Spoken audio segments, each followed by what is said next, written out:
this mural behind me was painted for Heritage Day, which is one of the festivals we used to hold. Now we have a history tour instead. And this is our store here. That's Granville Plantation, and that's First Baptist, and that's Redcliffe, and then there's some buildings over in Augusta. And it was painted by Cole Fell, the same artist that did the James Brown mural. And he's from Beech Island, a friend of ours.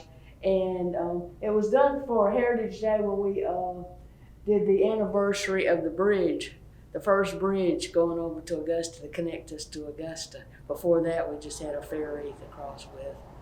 And the other one he did over there, the steamboat one he did, and that was for another Heritage Day when we did anniversary steamboating on the river. And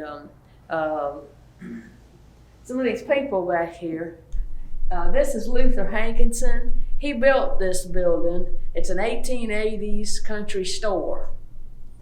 And he owned all the land from up in Beech Island all the way down past Pactive. And the brick building in the back was his warehouse, which we turned into an agricultural museum. And the other fellow over there on that other side is George Mcmurray. And he ended up buying the property after Luther Hankinson died in 1935.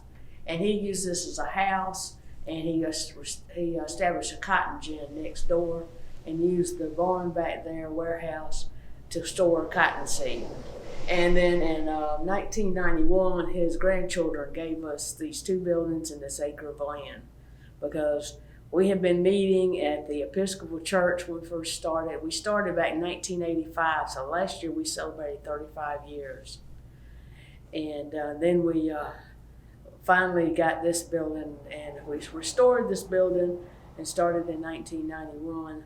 And by 1996, we did the history room, have it finished.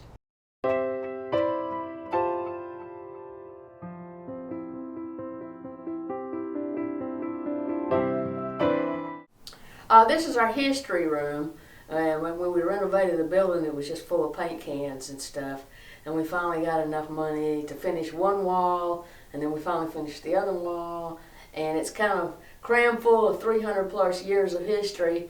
We really don't have a whole lot of room to put everything out that we have. We have a lot of our information in our archives. So if you ever want to do research, that's another thing. You can come and call me and do research, and I'll find the information if you want to do genealogy, if your family's from Beech Island, or you're just interested in Beech Island history or the fort or something, the colonial period, I don't know.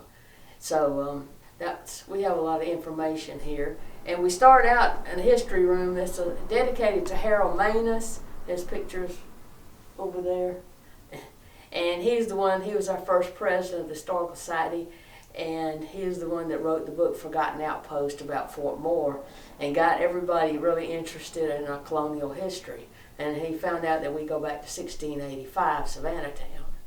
So we start out with the Native American artifacts back here. And then we go through the New Windsor, the Savannah Town, New Windsor Township period.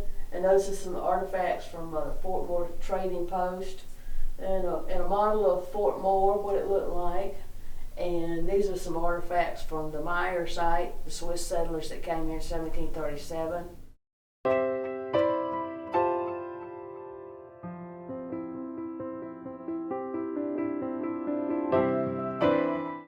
Welcome to the Beech Island Agricultural Museum.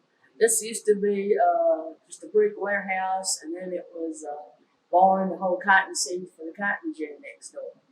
And this is one of the two buildings we got in 1991. And this set, this like for storage, and the birds came in, and the windows were open, and the walls were cracking.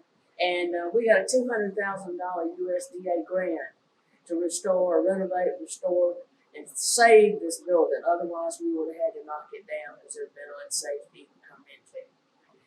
That took us about a year or so, around 2005, to work on the building, Continental Construction, and did the work, and did a real good job.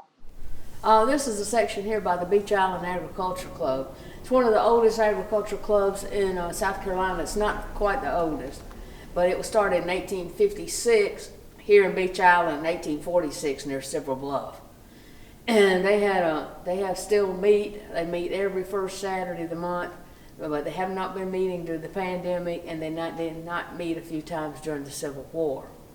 And this is a picture of the old club, which burned in 1967, and they have a new one, and you can go and you hear the minutes of 100 years ago.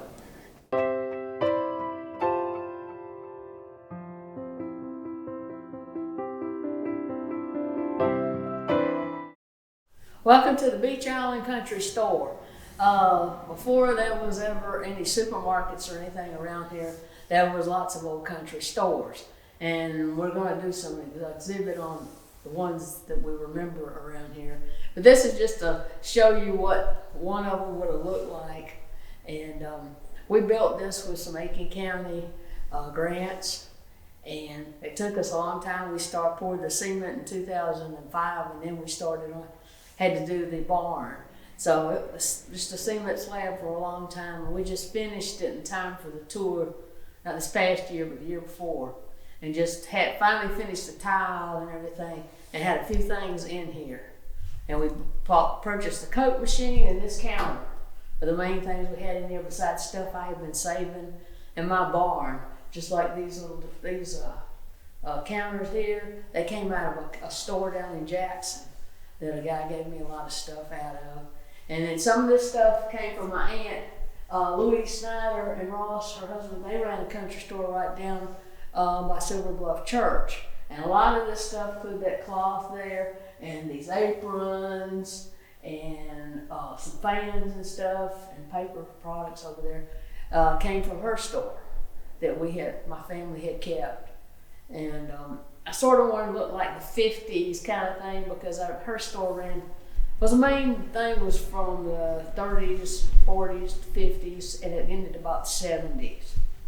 So that era is when I grew up, and that's what I remember all about the country stores going there. Because we went there all until the red and white supermarket opened up. And then I had a fella down the road that made me some benches that we're going to set out front.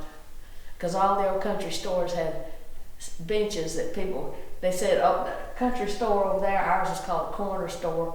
And if you look on that map, it says where all the people would loiter and sit around, and the mailman stops here. And it was also the polling place where you would go vote.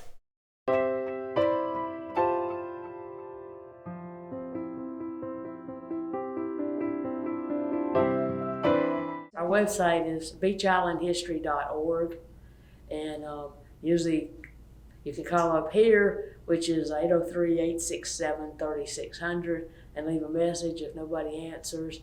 And my phone number is 706-833-3651. But it's better, like, if you make an appointment, to make sure that I don't have some emergency, I'm not going to be here or something like that. And usually I'll try to be here on Thursdays and Fridays about 12 to 2.